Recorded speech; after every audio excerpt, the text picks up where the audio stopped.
Big boss Malayalam season 7-ൽ മത്സരിച്ച ആർ.ജെ. ബിൻസിക്കെതിരെ promotion തട്ടിപ്പ് ആരോപണവുമായി ഒരു ഇൻസ്റ്റഗ്രാം ഓൺലൈൻ ബൊട്ടിക്ക് ഇപ്പോൾ രംഗത്തെത്തിയിരിക്കുകയാണ്. ട്രെൻഡിങ് ആഭരണങ്ങൾ വിൽക്കുന്ന ഇഷ ബൈ PK എന്ന പേജ് ഉടമകളാണ് ആർ.ജെ. ബിൻസിക്കെതിരെ ഗുരുതര ആരോപണങ്ങളുമായി രംഗത്തെത്തിയിരിക്കുന്നത്. ആരോപണം ഗുരുതരമാണെങ്കിലും അഹങ്കാരത്തിൻ്റെ മൂർത്തിഭാവം എന്ന രീതിയിൽ ആർ.ജെ. ബിൻസി അതിനെ നിസ്സാരമാക്കി തള്ളിക്കളഞ്ഞിരിക്കുകയാണ്. കാരണം ബിൻസിക്ക് തൊലിക്കെട്ടി അല്പം കൂടുതലാണല്ലോ. എന്തായാലും സംഭവം എന്താണെന്ന് ഞാനൊന്ന് പറയാം. സംഭവത്തിൻ്റെ തുടക്കം 2024 ജൂണിലാണ്. ബിൻസി നേരിട്ട് ഈ ഓൺലൈൻ ബോട്ടിക്ക് ഉടമയെ അങ്ങോട്ട് വിളിക്കുകയും കൊളാബ് ആവശ്യപ്പെടുകയും ചെയ്തു. അതിനനുസരിച്ച് ഉടമകൾ ബിൻസിക്ക് ആഭരണങ്ങൾ അയച്ചു കൊടുക്കുകയും ചെയ്തു. കൊളാബ് ഓഫർ ചെയ്ത് ഉൽപ്പന്നങ്ങൾ സൗജന്യമായി കൈപ്പറ്റിയ ശേഷം ബിൻസി വാക്കുപാലിക്കാതെ തങ്ങളെ വഞ്ചിച്ചു എന്നാണ് ഇവരുടെ പ്രധാനപ്പെട്ട പരാതി. ബിൻസി ആഭരണങ്ങൾ കൈപ്പറ്റി, പക്ഷേ പിന്നീട് പ്രൊമോഷൻ വീഡിയോയെക്കുറിച്ച് ചോദിക്കുമ്പോഴൊക്കെ ആരോഗ്യ പ്രശ്നങ്ങൾ, അല്ലറ ചില്ലറ മുട്ടാത്തർക്കങ്ങൾ ഇതൊക്കെ പറഞ്ഞ് നമ്മുടെ ബിഗ് ബോസ് താരം നൈസായിട്ടങ്ങ് തടി തപ്പി. ഈ ബൊട്ടിക് ഉടമകൾ പറയുന്നത് ആരോഗ്യ പ്രശ്നങ്ങൾ കാരണം കൊളാബ് പിന്നീട് ചെയ്യാമെന്ന് പറഞ്ഞ ബിൻസി തൻ്റെ പേജിൽ മറ്റു വീഡിയോകളും പോസ്റ്റുകളുമൊക്കെ അനസ്യൂതം പങ്കുവെച്ചുകൊണ്ടിരിക്കുന്നു എന്നുള്ളതാണ്. അത് കണ്ടപ്പോൾ അവർക്ക് പ്രത്യേകിച്ച് ഒരു ആരോഗ്യ പ്രശ്നവുമില്ല, പകരം കള്ളത്തരമാണ് ഈ പറയുന്നത്, അവരെ കബളിപ്പിക്കുകയായിരുന്നു എന്നവർക്ക് വ്യക്തമായി. തുടർന്ന് ഈ ബൊട്ടിക് ഉടമകൾ നിരന്തരമായി ബിൻസിക്ക് മെസ്സേജുകൾ അയച്ചുകൊണ്ടേയിരുന്നു. എന്ന് വെച്ചാൽ 2025 ജനുവരി വരെ അവർ മെസ്സേജുകൾ അയച്ചു. ഈ അയക്കുന്ന മെസ്സേജുകളെല്ലാം ബിൻസി വായിക്കുന്നുണ്ട്. പക്ഷെ പോയി പണി നോക്കെന്നുള്ള ഭാവത്തിൽ ഒരു മറുപടിയും കൊടുക്കുവാൻ തയ്യാറാകാതെ ആ മെസ്സേജുകളെല്ലാം അവർ അവഗണിച്ചു. ഒടുവിൽ സംഗതി പുറം ലോകത്തെ അറിയിക്കുവാൻ വേണ്ടി ബൊട്ടിക് ഉടമകൾ തയ്യാറായി. ഇതിനോടുള്ള ബന്ധത്തിൽ 1-2 വീഡിയോ ക്ലിപ്പുകൾ അവർ പുറത്തുവിട്ടിട്ടുണ്ട്. അതിൽ ആദ്യത്തേത് ഇതാണ്, ഒന്ന് കണ്ടു നോക്ക്. ഈ ഒരു ലാസ്റ്റ് റീലിൽ നമ്മൾ ഫേസ് ചെയ്യേണ്ടി വന്ന ഒരു ബാഡ് കൊളാബ് എക്സ്പീരിയൻസിനെ പറ്റി നമ്മൾ ഷെയർ ചെയ്തിരിക്കും. ആ ഒരു അനുഭവം ബാക്കി ബിസിനസ് പേജസുമായി ഷെയർ ചെയ്യുക എന്നതായിരുന്നു നമ്മുടെ മെയിൻ ഉദ്ദേശം. ആളൊരു ബിഗ് ബോസ് താരമാണെന്നുള്ളൊരു ക്ലൂ മാത്രമേ നമ്മൾ നൽകിയിരുന്നുള്ളൂ. എന്നാൽ ഒരാൾ മാത്രം ചെയ്ത തെറ്റിന് ബാക്കി ബിഗ് ബോസ് താരങ്ങളെയും ആളുകൾ സംശയിക്കില്ലേ എന്നൊരു ഫീഡ്ബാക്ക് നമുക്ക് കിട്ടിയിരുന്നു. കുറച്ച് ബിഗ് ബോസ് താരങ്ങളും ആളെ റിവീൽ ചെയ്യണം എന്ന് പറഞ്ഞ് നമുക്ക് നേരിട്ട് മെസ്സേജ് അയച്ചിരുന്നു. So it's time to reveal the person. തെറ്റ് ചെയ്യാത്തവരാരും ക്രൂശിക്കപ്പെടരുതല്ലോ. ഇതിൻ്റെ ഒപ്പം തന്നെ കുറച്ച് കാര്യങ്ങൾ പറയാനുള്ളത് കൊണ്ട് ഈ ഒരു വീഡിയോ പാർട്സ് ആയാണ് നമ്മൾ പോസ്റ്റ് ചെയ്യുന്നത്. ഇവിടെ ബിഗ് ബോസ് താരത്തിൽ നിന്നും മോശമായിട്ടുള്ള അനുഭവം ഉണ്ടായി എന്ന് മാത്രമാണ് പേജ് ഉടമ ആദ്യ വീഡിയോയിൽ പറഞ്ഞത്. അങ്ങനെ വന്നപ്പോൾ ബിഗ് ബോസിലുള്ള പല ആൾക്കാരും അത് ഞാനല്ല എന്നുള്ള പ്രതികരണങ്ങളുമൊക്കെ ആയിട്ട് രംഗത്തെത്തി. മാത്രവുമല്ല, ഈ ബിഗ് ബോസ് താരം ആരാണ് എന്ന് നിങ്ങൾ പറയണം, ഇല്ല എങ്കിൽ എല്ലാ ആൾക്കാരെയും ജനങ്ങൾ സംശയദൃഷ്ടിയോടുകൂടി മാത്രമേ നോക്കുകയുള്ളൂ എന്ന് പറഞ്ഞ് നിരന്തരമായി പലരും കമന്റ് ചെയ്യുവാൻ തുടങ്ങിയപ്പോൾ ആളെ വെളിപ്പെടുത്തിക്കൊണ്ട് അവർ രണ്ടാമത്തെ വീഡിയോ പുറത്തുവിട്ടു. ആ വീഡിയോ ക്ലിപ്പാണ് ഇനി അടുത്തത് കാണാൻ പോകുന്നത്. നാളെ ഓൾറെഡി ഒരു വീഡിയോ പോസ്റ്റ് ചെയ്യാനുണ്ട്. അപ്പം ഞാൻ സാറ്റർഡേ വീഡിയോ എടുത്തിട്ട്, അല്ലെങ്കിൽ ഞാൻ നാളെ വീഡിയോ എടുത്തിട്ട് സാറ്റർഡേ ഇടുന്ന പോലെ ചെയ്താൽ മതിയോ? വോയിസ് കേട്ട് ആളെ മനസ്സിലായി കാണുമല്ലോ. അതെ, ലാസ്റ്റ് ബിഗ് ബോസ് സീസണിൽ വന്ന ആർ.ജെ. തന്നെയാണ് കക്ഷി. 2024 ജൂണിലാണ് ആള് ഇങ്ങോട്ട് കൊളാബ് ചോദിച്ച് മെസ്സേജ് അയച്ചത്. അയച്ചതിന് ശേഷം കൊളാബിനെ പറ്റി ഓർമ്മിപ്പിക്കുമ്പോഴൊക്കെ ഇടയ്ക്കൊരു ഹെൽത്ത് ഇഷ്യൂസ് ഉണ്ടെന്ന് പറഞ്ഞു. അതൊക്കെ ഞങ്ങൾ മനസ്സിലാക്കി സമയം കൊടുത്തു. പിന്നീട് ശ്രദ്ധിക്കുമ്പോൾ ആള് വേറെ വീഡിയോസ് ഇടുകയും ഷെയർ ചെയ്യുകയും ചെയ്യുന്നുണ്ടായിരുന്നു. പിന്നീട് നമ്മൾ അയക്കുന്ന മെസ്സേജസിന് റിപ്ലൈ ഇല്ലാതെയായി എല്ലാം അപ്പോൾ സീനാക്കുന്നുണ്ടായിരുന്നു. 2025 ജനുവരി വരെ ഞങ്ങൾ മെസ്സേജ് അയച്ചുകൊണ്ടിരുന്നു. എല്ലാത്തിനും സീൻ മാത്രം.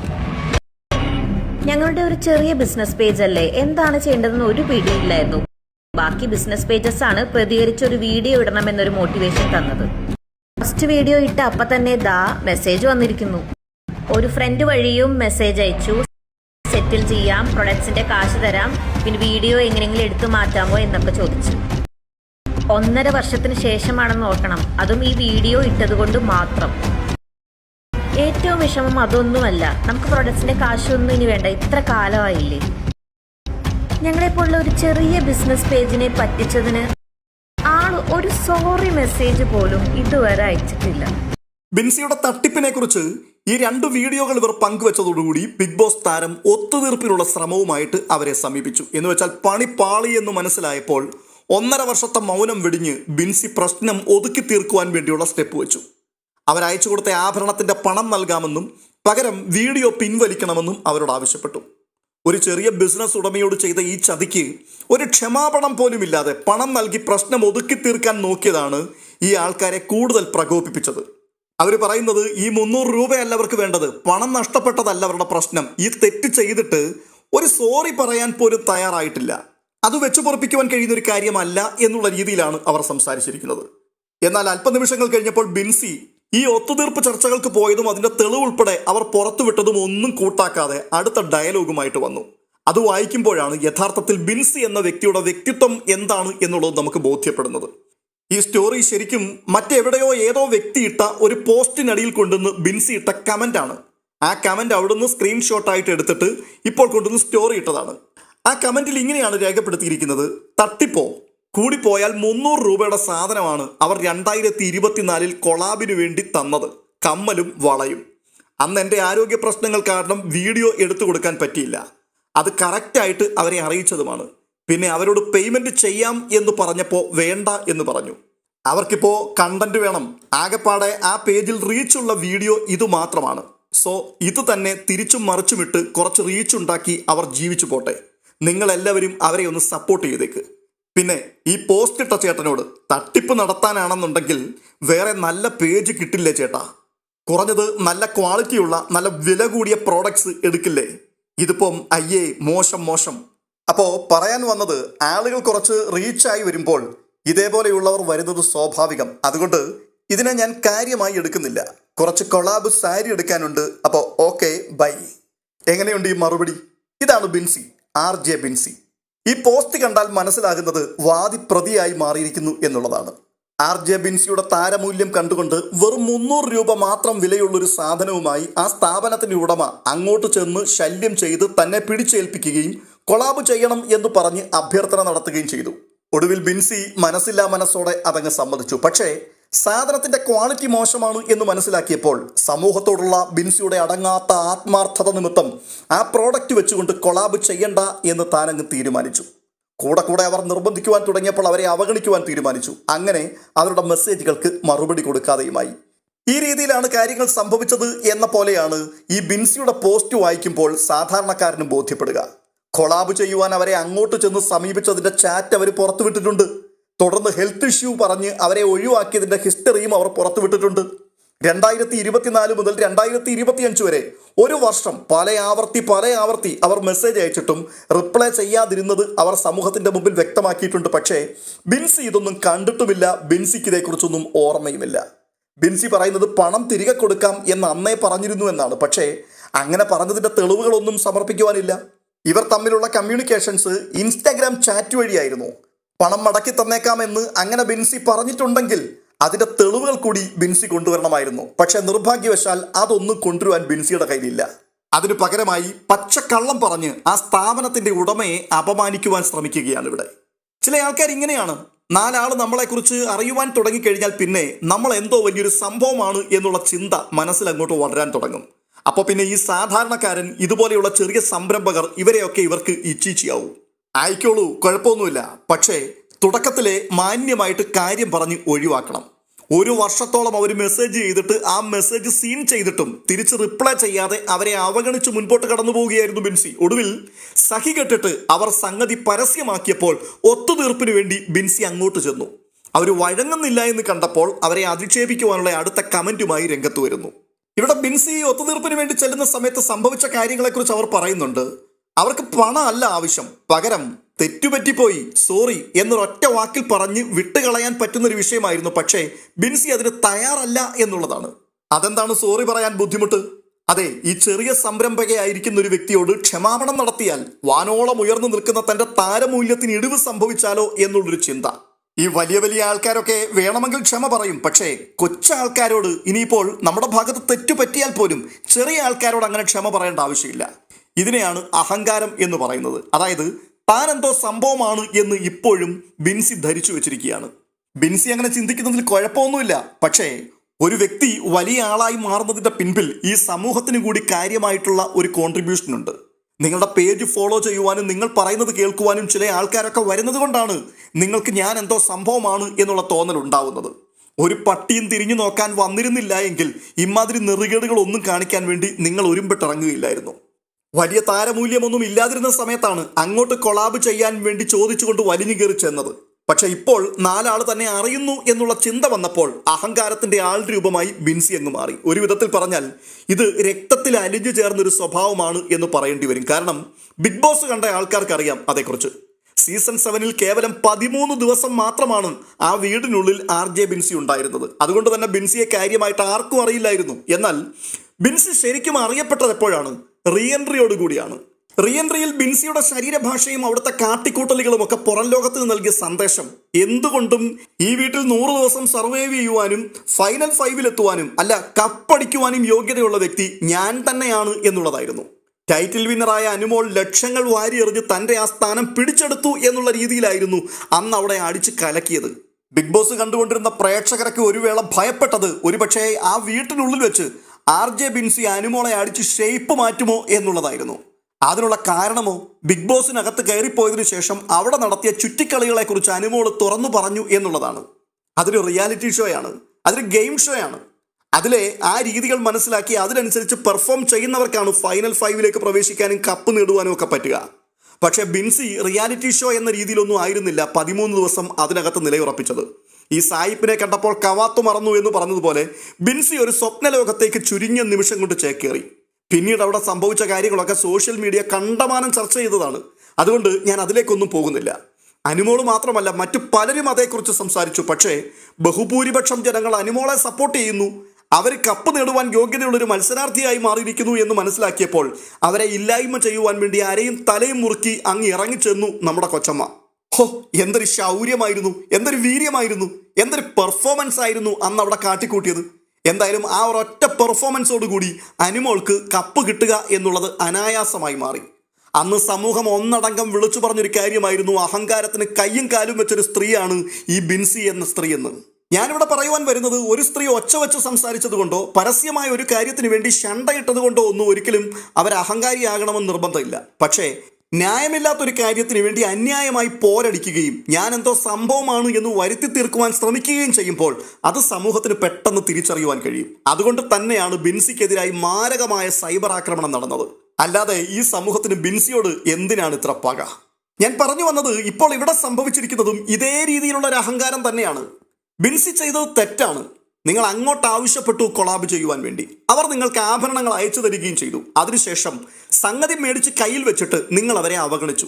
നിങ്ങൾക്ക് താല്പര്യമില്ലായിരുന്നുവെങ്കിൽ നിങ്ങൾ തുടക്കത്തിൽ തന്നെ പറയണമായിരുന്നു, ഇന്ന കാരണത്താൽ എനിക്കത് ചെയ്യാൻ പറ്റില്ല, ഞാൻ അങ്ങോട്ട് കൊളാബ് ചെയ്യുവാൻ ആവശ്യപ്പെട്ടു എന്നുള്ളത് നേരാണ്, പക്ഷേ ചില വിഷയങ്ങൾ അതിനകത്തുണ്ട് എന്ന് പറഞ്ഞ് നിങ്ങൾ അപ്പോൾ തന്നെ ഒഴിവാകണമായിരുന്നു. 1 വർഷം നിരന്തരം അവർ മെസ്സേജ് അയച്ചിട്ട് നിങ്ങളത് ശ്രദ്ധിക്കാൻ പോലും പോയില്ല. ഇപ്പോൾ നിങ്ങൾ പറയുന്നു ആഭരണത്തിന്റെ പേയ്മെന്റ് അന്ന് തന്നെ തിരികെ കൊടുക്കാം എന്ന് പറഞ്ഞിരുന്നുവെന്ന്. അത് വാസ്തവമായിരുന്നുവെങ്കിൽ പിന്നെ നിങ്ങൾ എന്തിനാണ് അവരോട് ഒത്തുതീർപ്പ് ചർച്ചയ്ക്ക് പോയത്? എന്തിനാണ് ആ വീഡിയോ ഡിലീറ്റ് ചെയ്യണം എന്നവരോട് ആവശ്യപ്പെട്ടത്? പൈസ തിരികെ കൊടുക്കാം എന്ന് അന്ന് പറഞ്ഞ കാര്യത്തിന്റെ തെളിവ് ഉൾപ്പെടെ പുറത്തു വിട്ടിട്ട് നിങ്ങൾക്ക് പറയാനുള്ളതങ്ങ് പറഞ്ഞാൽ പോരായിരുന്നു? അത് ചെയ്യാതെ ഇപ്പോഴും നിങ്ങൾ അവരെ ആക്ഷേപിക്കാൻ തയ്യാറാവുകയാണ്. എന്ന് വെച്ചാൽ തട്ടിപ്പിനുള്ള പദ്ധതി ആയിരുന്നു നിങ്ങളുടേതെങ്കിൽ കാശ് കൂടുതലുള്ള വലിയ പ്രോഡക്റ്റ് വാങ്ങി തട്ടിപ്പ് നടത്തിയാൽ പോരെ? ആരും ഈ റീച്ച് ഇല്ലാത്ത, ഒട്ടും അറിയപ്പെടാത്ത, ഒന്നുമല്ലാത്ത ഇവരുടെ കയ്യിൽ നിന്ന് വെറും 300 രൂപയുടെ സാധനത്തിന് തട്ടിപ്പ് നടത്തുവാൻ പോകുമോ എന്നാണ് നിങ്ങൾ ചോദിക്കുന്നത്. 300 രൂപയുടെ തട്ടിപ്പ് നടത്തി എന്നല്ല ഇവിടെ പറയുന്നത്. പകരം ഒരു ചെറിയ ഓൺലൈൻ പേജാണവർ. അത് മനസ്സിലാക്കിക്കൊണ്ട് നിങ്ങൾ അവരെ നിസ്സാരവൽക്കരിക്കുവാനുള്ള ശ്രമം നടത്തി. വാസ്തവത്തിൽ ഇതൊക്കെ അറിഞ്ഞുകൊണ്ട് തന്നെയാണ് നിങ്ങൾ കൊളാബ് ചെയ്യുവാൻ അങ്ങോട്ട് ചെന്നത് എന്നുള്ളതാണ് ഇവിടുത്തെ ഏറ്റവും വലിയ വൈരുദ്ധ്യം. പിന്നെ ഈ ചെറുത് വലുത് എന്നൊന്നും പറഞ്ഞ് ആരും ആരെയും തരം താഴ്ത്താനും മാറ്റി നിർത്താനും ഒന്നും ശ്രമിക്കരുത്. അങ്ങനെ വരുമ്പോൾ ഈ ചെറിയ ആൾക്കാർക്കുണ്ടാകുന്ന സങ്കടം അത് എത്ര വലുതാണ് എന്നുള്ളത് മറ്റാരേക്കാളും അധികം മനസ്സിലാക്കാൻ കഴിയുന്നത് ബിൻസിക്ക് തന്നെയാണ്. അതായത് ചാച്ചന്റെ ഓട്ടോയിലല്ലേ ഇവിടുന്ന് പോയത് എന്ന് മസ്താനി ഒരൊറ്റ വാക്ക് പറഞ്ഞപ്പോൾ ബിൻസിയുടെ കുരു പൊട്ടി ഒലിച്ചത്, മസ്താനിയെ ഇപ്പോൾ കൊന്നുകളയും എന്നുള്ള രീതിയിൽ അവർക്ക് നേരെ പാഞ്ഞെടുത്തത്, ഇതൊക്കെ ഓട്ടോറിക്ഷക്കാരന്റെ മകളെന്ന രീതിയിൽ തന്നെ കൊച്ചാക്കാൻ ശ്രമിച്ചു എന്നുള്ള രീതിയിലായിരുന്നില്ലേ? ഓട്ടോറിക്ഷക്കാരൻ എന്താണ് ഇത്ര കുറവ്, ഞാൻ ഓട്ടോറിക്ഷക്കാരൻ്റെ മകൾ തന്നെയാണ് എന്നൊക്കെ പറഞ്ഞ് നിങ്ങളന്നവിടെ വലിയ ഷോ ഓഫ് നടത്തിയത് സമൂഹം മറന്നിട്ടില്ല. അപ്പോൾ സാമ്പത്തികമായി പിന്നോക്കം നിൽക്കുന്ന, ഓട്ടോറിക്ഷ ഓടിച്ച് തുച്ഛമായ വരുമാനത്തിൽ ജീവിക്കുന്ന ഒരച്ഛൻ്റെ മകളാണ് താൻ എന്ന തരം താഴ്ത്തലാണ് അവിടെ ഉണ്ടായത് എന്നുള്ള ഫീല് അത് നിങ്ങൾക്കുണ്ടായിട്ടുണ്ടെങ്കിൽ, അതിനെതിരെയാണ് നിങ്ങൾ ആഞ്ഞടിച്ചതെങ്കിൽ, അന്ന് നിങ്ങൾ എന്തിനു വേണ്ടിയാണോ നിലകൊണ്ടത് അതിന് നേരെ ഓപ്പോസിറ്റ് ആയിട്ടുള്ള നിലപാടാണ് ഇപ്പോൾ നിങ്ങൾ കൈക്കൊണ്ടിരിക്കുന്നത്. അതാണ് നിങ്ങളുടെ ഭാഗത്തെ ഏറ്റവും വലിയ തെറ്റ്. അതുകൊണ്ട് തന്നെയാണ് നിങ്ങളിപ്പോൾ ചെറിയ ഓൺലൈൻ പേജായ അവർക്ക് റീച്ച് ഉണ്ടാകുവാൻ വേണ്ടി ആരെങ്കിലുമൊക്കെ അവരെ ഒന്ന് സഹായിക്കുക എന്നൊക്കെ പറഞ്ഞ് വലിയ സെലിബ്രിറ്റിയുടെ തൊപ്പിയും വെച്ചുകൊണ്ട് അവരെ ആക്ഷേപിക്കുവാൻ ശ്രമിക്കുന്നത്. എൻ്റെ പൊന്നു കൊച്ച, ഇൻസ്റ്റാഗ്രാമിലും യൂട്യൂബിലും ഒക്കെ 100K അല്ല എല്ലാവരും ഇറങ്ങി പുറപ്പെട്ടത്. നിങ്ങൾ ഉൾപ്പെടെ, ഞാൻ ഉൾപ്പെടെ എല്ലാ ആൾക്കാരും ഒന്നേന്ന് പറഞ്ഞിട്ടാണ് തുടങ്ങിയിട്ടുള്ളത്. വളരെ കഷ്ടപ്പെട്ടിട്ടാണ് പലരും അവരുടെ പേജുകളൊക്കെ വളർത്തിക്കൊണ്ടുവന്നത്. ചിലരൊക്കെ പെട്ടെന്ന് വളരും, ചിലർ പതിയായിരിക്കും വളരുന്നത്. കുറച്ച് ഫോളോവേഴ്സ് കൂടുതലുണ്ട് എന്ന് പറഞ്ഞ് അഹങ്കരിക്കരുത്. നിങ്ങൾ വലിയ ആളായി എന്നുള്ളതിൻ്റെ തെളിവൊന്നുമല്ല നിങ്ങൾക്കുള്ള ഫോളോവേഴ്സ്.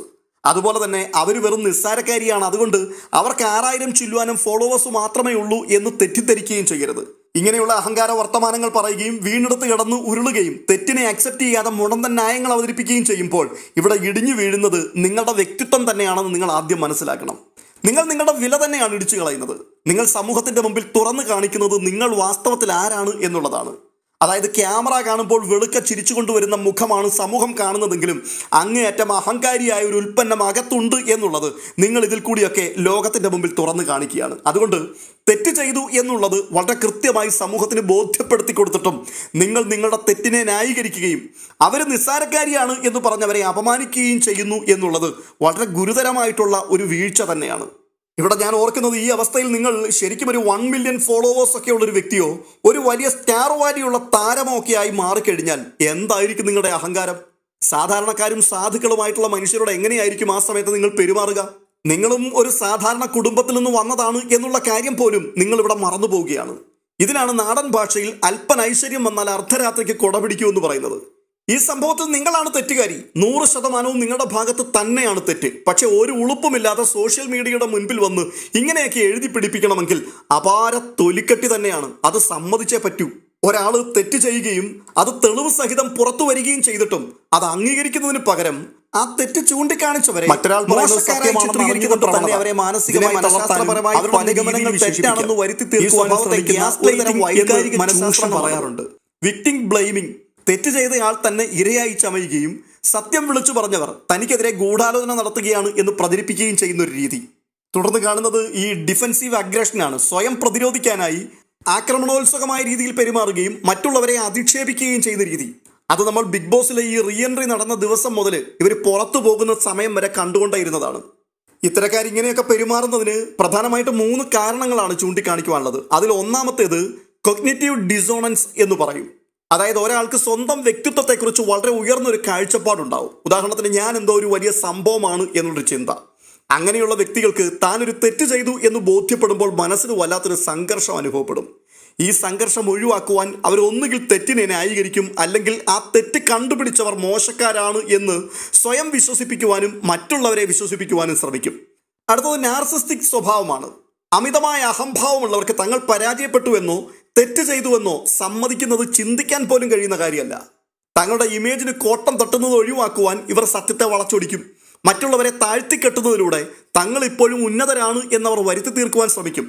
ഈ വിഷയത്തിൽ RJ ബിൻസി പോസ്റ്റ് ചെയ്ത സ്റ്റോറി വായിക്കുമ്പോൾ ഞാൻ ഈ പറഞ്ഞ കാര്യങ്ങളൊക്കെ കൃത്യമാണ് എന്ന് നിങ്ങൾക്ക് ബോധ്യപ്പെടും.